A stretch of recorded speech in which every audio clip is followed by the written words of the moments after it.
Tratado de Obstetrícia, Febrasgo. Capítulo 14. Orientações contraceptivas no pré-natal e no puerpério, eliminando a perda de oportunidades. Autores: Anibal Faundes e Olímpio Barbosa de Moraes Filho. A gravidez não planejada atinge grande número de mulheres no mundo e em nosso país. Mais de 100 milhões de mulheres, ou aproximadamente 18% das que vivem com seus parceiros em países em desenvolvimento, desejam evitar a gravidez, mas não fazem uso de nenhum método contraceptivo. Essa situação é ainda pior no grupo de 69 países mais pobres do mundo, objeto de programa global específico, mas onde mais de 21,6% das mulheres em união desejavam prevenir a gestação, mas não usavam métodos modernos em 2017. Esses dados mostram a falta de informação e orientação sobre o uso de anticoncepcionais disponíveis e do conhecimento da necessidade individual de cada mulher.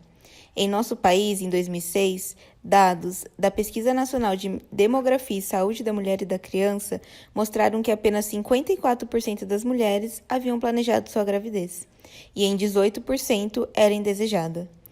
Essas gestações não planejadas são consideradas de risco, pois frequentemente estão associadas a alguns tipos de hábito ou intercorrências obstétricas, dentre tantas se destacam: retardo do início do pré-natal ou realização de forma inadequada, tabagismo, recém-nascido de baixo peso e não aleitamento.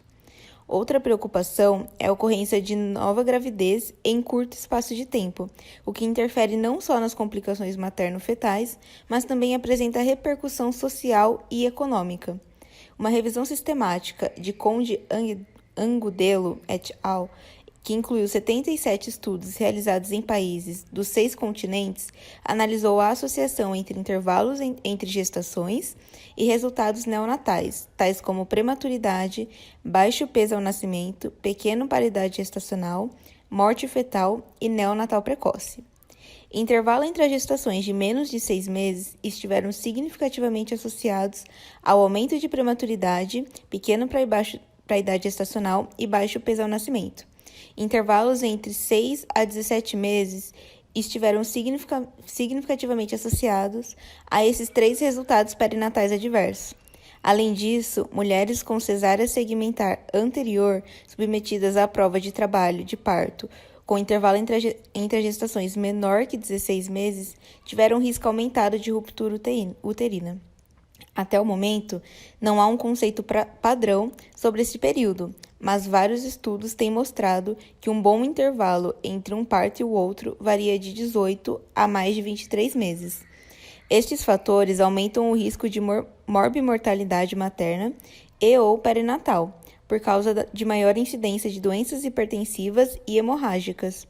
A explicação é atribuída à depressão nutricional materna, à teoria de competição materno-fetal e aos fatores ambientais. As gestantes necessitam ser informadas sobre esse risco durante o pré-natal ou puerpério. Dessa forma, os períodos durante a gravidez e o pós-parto são decisivos para o conhecimento, orientação e estímulo de uso de anticoncepção. Qual o melhor momento para a orientação anticoncepcional? Durante o pré-natal ou após o parto? O principal objetivo de planejamento familiar é reduzir o número de gestações não planejadas que, consequentemente, não são desejadas na maior parte dos casos. A incidência de uso de métodos contraceptivos em nosso país vem aumentando, mas ainda há muitas mulheres que necessitam de auxílio na orientação e escolha. A gravidez e o período pós-parto são momentos adequados para falar de métodos anticoncepcionais, pois há aumento de motivação para usá-los. Durante o pré-natal, a gestante tem o contato próximo e constante com profissionais de saúde, devido às várias consultas, nas quais muitos assuntos podem ser abordados e discutidos. Nesse momento, favorece o relacionamento médico-paciente e o questionamento das necessidades individuais de anticoncepção. Há tempo para refletir na escolha do melhor método contraceptivo ou naquele que mais agrade a mulher. A orientação interfere diretamente na decisão sobre o uso e o tipo de contracepção que será utilizada. Há algumas evidências que mostram maior receptividade na orientação e informação sobre contracepção durante o pré-natal, principalmente na decisão para métodos definitivos como a laqueadura tubária. Pensando na possibilidade do início imediato após o parto vaginal ou cesáreo, particularmente o dispositivo intrauterino, o DIU. Isso pode ser utilizado se a mulher recebeu orientação durante o pré-natal e tomou a livre decisão de escolher esse método anticoncepcional para ser inserido no pós-parto imediato. Durante a internação, no pós-parto, o contato médico ou da enfermeira é diário, propiciando a conversa sobre métodos contraceptivos. Se essas orientações já forem feitas durante o pré-natal, necessitam ser reforçadas para a escolha do melhor ou mais adequado anticoncepcional. A puérpera precisa de cuidados especiais, pois vivencia alterações físicas, emocionais e sociais que incluem depressão, aleitamento e alteração de libido e de vida sexual. Uma meta-análise em 2010 avaliou a eficácia da informação e da orientação de métodos contraceptivos durante o pós-parto e concluiu que o uso de anticoncepcionais aumentou e teve como consequência menor número de gestações não planejadas. Os melhores resultados obtidos foram entre as pacientes que participaram de grupos educativos sobre métodos contraceptivos por 2 ou mais vezes. No México, onde o planejamento familiar atua como orientação de anticoncepcional durante o pré-natal, os estudos mostram aumento de 2 vezes na utilização de contraceptivos quando comparados às informações oferecidas apenas no puerpério. Observou-se aumento significante na utilização do condom, DIU e de anticoncepção cirúrgica. Resultados semelhantes foram avaliados por Hernandes et al. Em estudo publicado em 2012 e realizado na Flórida, onde também se observou que o uso de anticoncepção estava relacionado a estar morando com parceiro, ter tido algum problema obstétrico, nível de renda familiar e grau de escolaridade. Mas esses resultados não foram os obtidos em trabalhos realizados em outros locais, como China, Escócia e África do Sul. Talvez porque nesses locais a prevalência de utilização de métodos contraceptivos seja alta, por exemplo. Em Edimburgo, atinge cerca de 80% das mulheres. No puerpério e durante todo o processo de amamentação natural, o medo de uma nova gestação está quase sempre presente, sendo, portanto, importante que se ofereça contracepção segura e adequada sem interferir no desenvolvimento da criança e estimulando ao máximo o aleitamento materno. Os benefícios do aleitamento materno são sobejamente conhecidos há muito tempo, tanto na consolidação do vínculo afetivo e psicológico entre mãe e filho, quanto na redução da morbidade e mortalidade neonatal e infantil, principalmente por meio da transmissão de imunoglobulinas pela modificação da flora bacteriana do trato gastrointestinal do bebê e pela exposição reduzida a patógenos presentes na água ou em outro leite. Há ainda grandes evidências de que mães que amamentam apresentam menor sangramento no pós-parto, involução uterina mais rápida e atraso da ovulação, aumentando assim o intervalo interpartal. Devem ser ainda lembradas as inúmeras vantagens sobre os aspectos práticos e econômicos. Essas considerações sobre a necessidade de preservar o aleitamento levaram a Organização Mundial da Saúde a colocar apenas o DIU com cobre na categoria 1, sem restrições de elegibilidade para início imediato ou nas primeiras 48 horas após o parto. Colocando na categoria 2, vantagens superam possíveis desvantagens, a pílula de progestagênio, os implantes subdérmicos e o sistema intrauterino, SIL, com levonorgestrel. A injeção trimestral de acetato de medroxiprogesterona está na categoria 3. Desvantagens superam possíveis vantagens, porque se desconhecem os possíveis efeitos sobre o recém-nascido do progestragênio presente no leite materno. O Centro de Controle e Prevenção de Doenças dos Estados Unidos tem um critério um pouco mais liberal, colocando na categoria 1 todos os progestagênios após 30 dias do parto, enquanto a OMS faz o mesmo apenas após 6 semanas pós-parto. Retorno da fertilidade. O retorno da ovulação após o término da gravidez depende basicamente de como está sendo conduzido o processo de amamentação. Em mulheres que não amamentam, a função do eixo hipófise-hipotálamo geralmente se normaliza entre 4 e 6 semanas após o parto, com o início da ovulação ocorrendo em média ao redor de 40 a 45 dias de puerpério.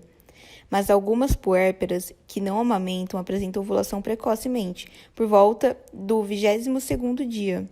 Na presença de aleitamento materno exclusivo, não ocorre a função cíclica normal do eixo hipófise-hipotálamo, devido à hiperprolactinemia, com consequente alteração dos níveis de gonadotrofinas e na ovulação.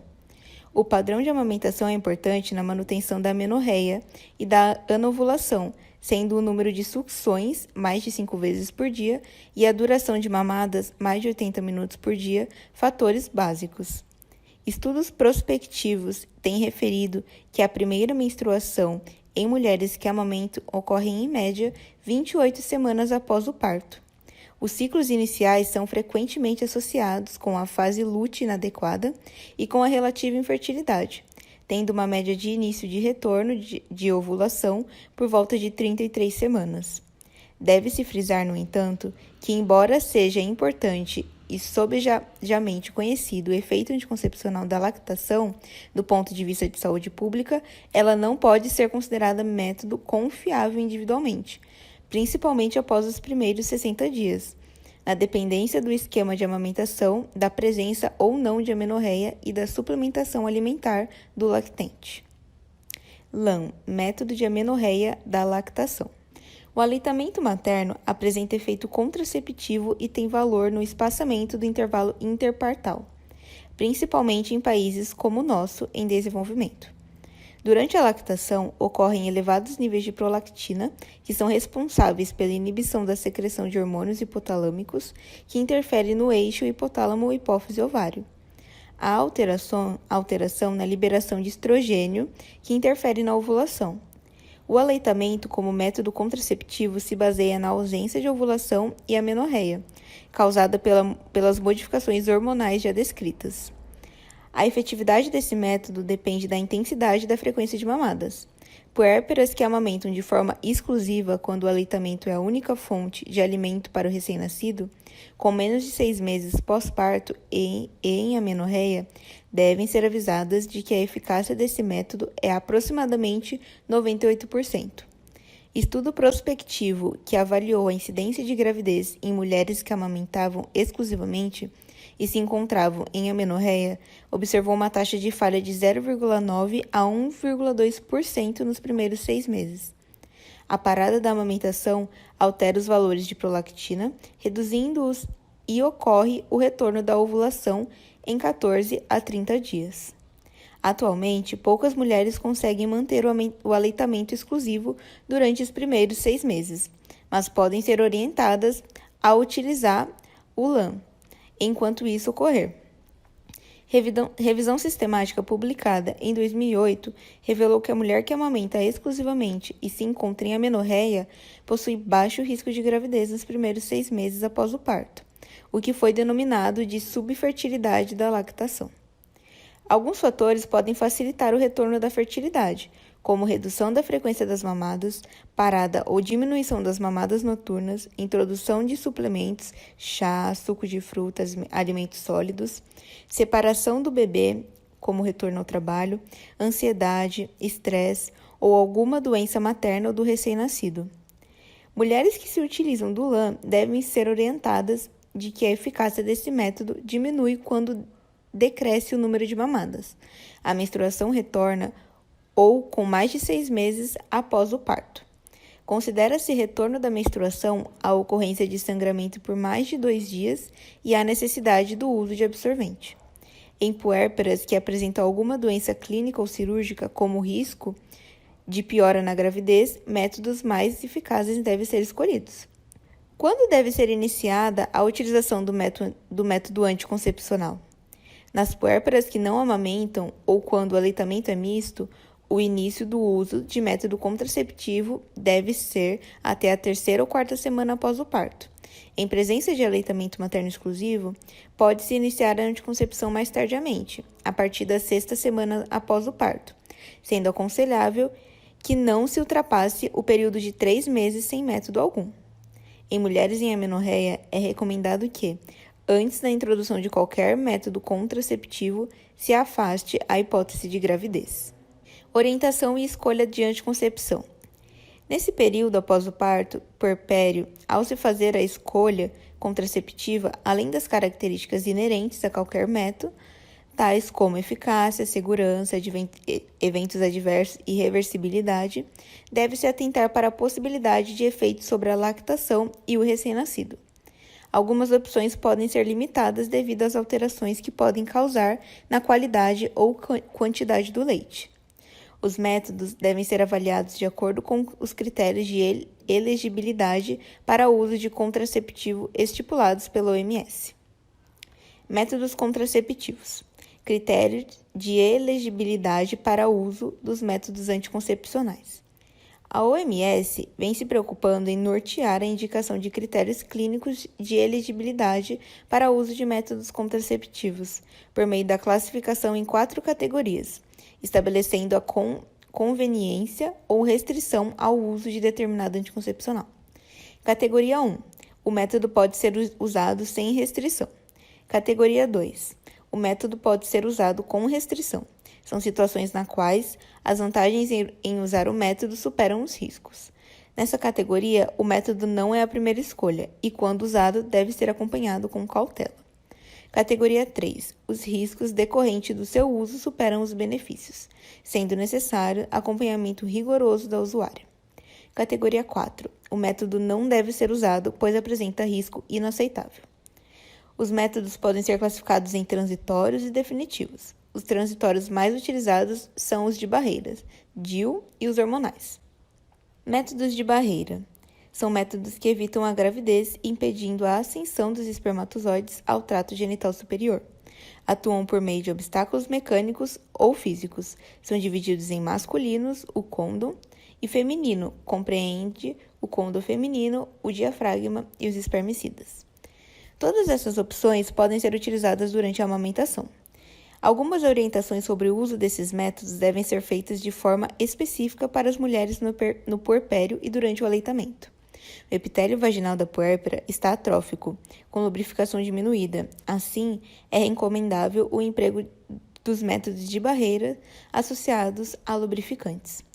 A eficácia desses métodos depende do seu uso correto, sendo importante que a mulher esteja consciente da necessidade de colocá-lo em todas as relações sexuais, respeitando as instruções sobre seu uso. Côndom masculino. Dar preferência aos lubrificados ou associar o emprego de espermicidas, contornando a falta de lubrificação vaginal e aumentando a sua eficácia. Côndom feminino. As características de uso são semelhantes às encontradas fora do puerpério. Necessita ser colocado antes de qualquer contato genital e durante a penetração. Deve-se certificar de que o pênis encontra-se dentro do dispositivo. A opção de uso desse método oferece proteção contra doenças sexualmente transmissíveis, tendo uma vantagem em relação ao côndom masculino, que é a cobertura dos genitais externos. Diafragma. Iniciar o uso após 6 semanas do parto, quando já ocorreu toda a involução uterina, pois a sua eficácia depende da medida correta do tamanho, com adequada localização anatômica no canal vaginal. Em caso em que a puérpera já era usuária de diafragma, impõe-se uma nova medida. A associação com espermicida traz as mesmas vantagens referidas para o côndom. Espermicidas. Forma uma barreira química ao acesso dos espermatozoides ao trato reprodutivo feminino. Não há relatos de alterações no aleitamento ou de efeitos colaterais para o lactente. Recomendações recentes da OMS sugerem que apenas mulheres de baixo risco para doenças sexualmente transmissíveis usem espermicidas contendo nonoxinol 9.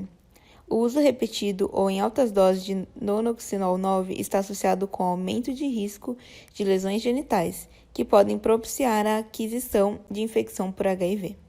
Dispositivo intrauterino. É um método bastante seguro e conveniente durante o puerpério e não interfere no processo de lactação e no desenvolvimento da criança. Oferece como vantagem alta eficácia e longa duração, sem apresentar maior incidência de complicações do que fora desse período. A inserção do DIU pode ser feita por via vaginal imediatamente após a dequitação, até 10 minutos, ou até 48 horas do parto, ou por via abdominal durante a cesárea, antecedendo a histerorrafia. Categoria 1.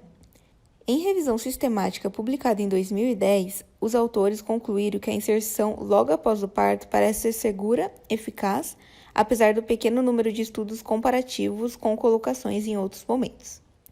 Esse procedimento não apresenta aumento de complicações, como perfurações ou infecções, mas pode evoluir com discreta elevação no número de expulsões. Estudo realizado no Brasil confirmou que a inserção do DIU de cobre nos primeiros 10 minutos após o parto não aumenta em nada o sangramento pós-parto, nem a incidência de endometrite ou de outras infecções. Outros estudos referem menor taxa de expulsão quando a inserção do DIU é feita nos primeiros 10 minutos após a dectação e após cesárea, quando comparados à via vaginal. Essa intercorrência pode ser reduzida ou evitada com treinamento específico e colocação adequada nos primeiros minutos após a dectação. A inserção logo após o parto apresenta como vantagem a alta motivação da mulher, facilidade e conveniência, principalmente para as que têm dificuldade de acesso a serviços médicos. As taxas de continuidade de uso do método são similares às das inserções em outros momentos. Em alguns países, como na China, México e Egito, essa conduta é adotada e se tornou popular. A colocação do DIU deve ser evitada após 48 horas até 4 semanas pós-parto, pois existe maior risco de perfuração. Na presença de infecção puerperal, o DIU não deve ser colocado, categoria 4. Quanto ao uso de SIL com levonorgestrel, semelhante ao dispositivo que contém cobre, pode ser inserido logo após o parto, mas como outros anticoncepcionais com progestagênio, categoria 2. Estudos não têm mostrado alterações no aleitamento nem no acompanhamento do desenvolvimento dessas crianças durante o período de utilização.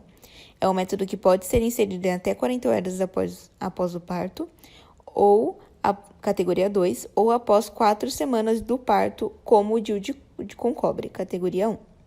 O uso desse método tem apresentado alta eficácia e aceitabilidade entre as usuárias.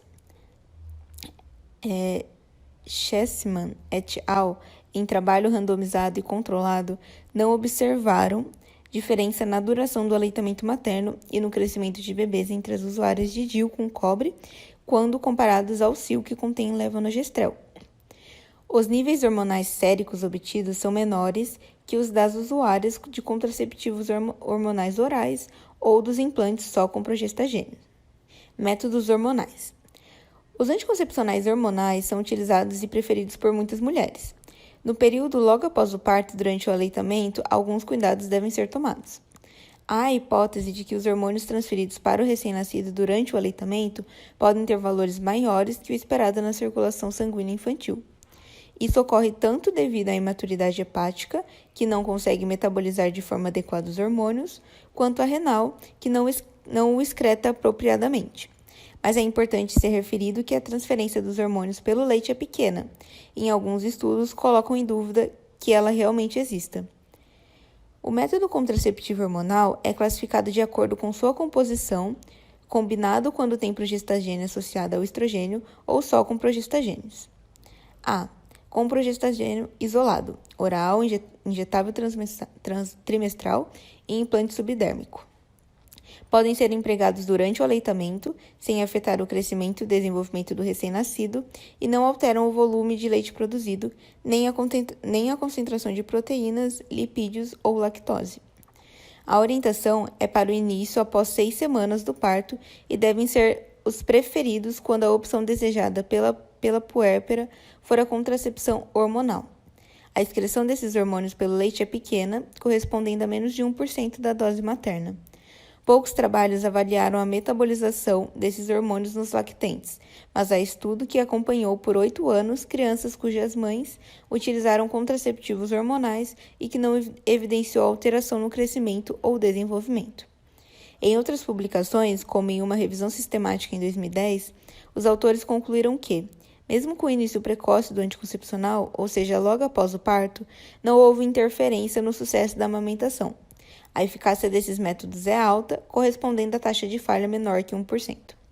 A mini-pílula com 0,35 mg de noresteterona ou 0,03 mg de levonorgestrel ou 0,5 mg de linestrenol pode ser mantida até 6 meses ou até a paciente menstruar. geralmente coincidindo com o início da complementação alimentar da criança. Categoria 1. Anticoncepcional hormonal oral contendo doses maiores de progestagênio, como 75 microgramas de desogestrel, apresenta maior eficácia que as minipílulas, podendo ser mantida mesmo após o término da lactação. Estudos recentes não observaram alterações na composição ou quantidade do leite materno. Categoria 1. A injeção trimestral de acetato de medroxiprogesterona, 150 mg, por via intramuscular, deve ser iniciada após 6 semanas do parto. Categoria 1. E seu uso antes desse período deve ser evitado. Categoria 3. É um método de alta eficácia, com facilidade de uso e poucos efeitos colaterais. Estudos não detectaram qualquer efeito clinicamente mensurável sobre a saúde ou o crescimento dos bebês amamentados por mulheres que usaram esse método a partir das 6 semanas após o parto. Categoria 1. Outro dado positivo é a referência de que usuários desse método apresentam maior duração do aleitamento exclusivo, quando comparadas às que utilizaram outros. O implante subdérmico etonogestrel apresenta alta eficácia associada à praticidade e conveniência. Estudos que avaliaram a ação hormonal no aleitamento não observaram efeitos sobre o sucesso, continuidade da lactação e desenvolvimento da criança. Tem como vantagem ser um método de longa duração, até 5 anos, com rápido retorno à fertilidade após sua remoção e pode ser inserido após 6 semanas do parto, categoria 1. Trabalhos recentes têm mostrado que mulheres nas quais o implante foi colocado precocemente, entre 1 e 3 dias após o parto, não apresentaram diferença no aleitamento quando comparadas às com inserção após 4 a 8 semanas. Recente versão da Cochrane mostrou que a taxa de inserção foi maior quando inserido no pós-parto imediato, em comparação com a postergação da inserção para a visita posterior, mas a taxa de continuação de uso e de gravidez aos 12 meses foi a mesma em ambos os grupos. As mulheres que optaram por utilizar método só com progestagênio devem ser avisadas de que a incidência de amenorreia durante o aleitamento é alta, mas pode ocorrer sangramento irregular. B. Hormonal combinado, via oral, injetável, transdérmica ou vaginal. Durante a gravidez, ocorrem alterações hematológicas como aumento de fatores de coagulação e de fibrinogênio, com decréscimo de anticoagulantes naturais, levando a maior risco de fenômenos tromboembólicos. Algumas mulheres apresentam aumento adicional no risco por terem mais de 35 anos ou fumarem. Dessa forma, os contraceptivos hormonais combinados não devem ser utilizados nas primeiras semanas pós-parto, pois aumentam a chance de complicações tromboembólicas, categoria 4. Jackson et al., em 2011, publicaram revisão sistemática sobre o risco de trombose venosa durante o puerpério, após a avaliação de 3 estudos. O aumento observado foi de 24 a 84 vezes nos primeiros 42 dias após o parto, quando comparado a paciente não grávida, saudável e em idade reprodutiva.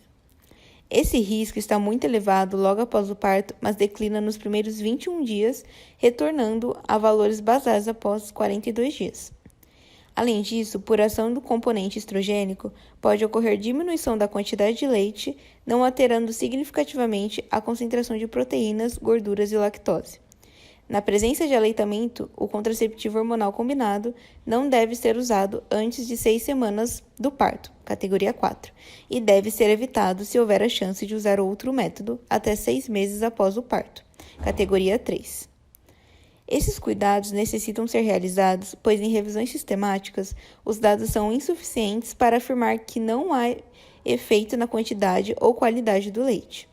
A passagem dos hormônios para o lactente ocorre em geral em proporções inferiores a 1% da dose materna, semelhantes aos valores hormonais observados em mulheres com ciclos ovulatórios.